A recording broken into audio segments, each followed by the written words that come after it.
jajadha ulfina koo gadi buusee jaalladhee taansi faarfadha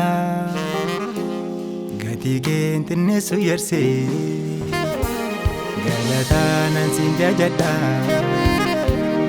ulfina koo gadi buusee galee taansi faarfadha gatii kee xinneessu yarsee gatii kee xinneessu yarsee gatii kee xinneessu yarsee gatii kee xinneessu yarsee gatii kee xinneessu yarsee.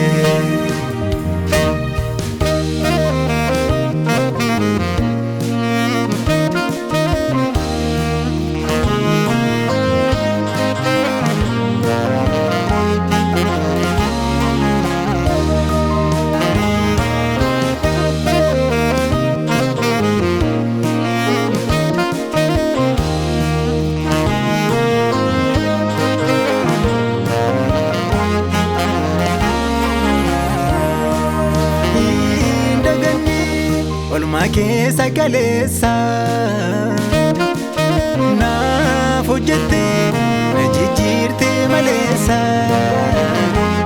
atananii galeessa hin daganne olmaa keessa galeessa naaf hojjettee na jijjiirtee maleessa atananii galeessa. Kena rabayate amanan kabu danuda dadhaban ati jaalate na kunuunsite safuudha gatiin kena rabayate amanan kabu danuda dadhaban ati jaalate na kunuunsite safuudha.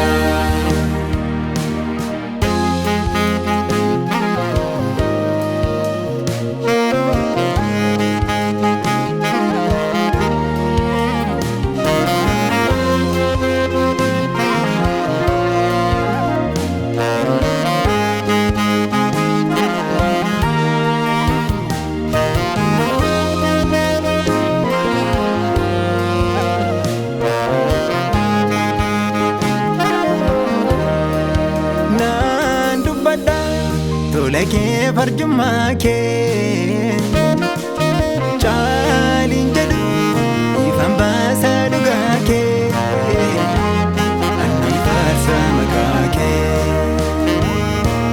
naan dubbadha tolekee farjummaa kee caaliin jedhu ifaan baasaa dhugaa kee annan faarsa maqaa kee. Sitti gammadee siinsi eebbisa keessi koo garaa kootu sitti ciisee siif iddoo laata onneen koo ammayyuu sitti gammadee siinsi eebbisa keessi koo garaa kootu sitti ciisee siif iddoo laata onneen koo.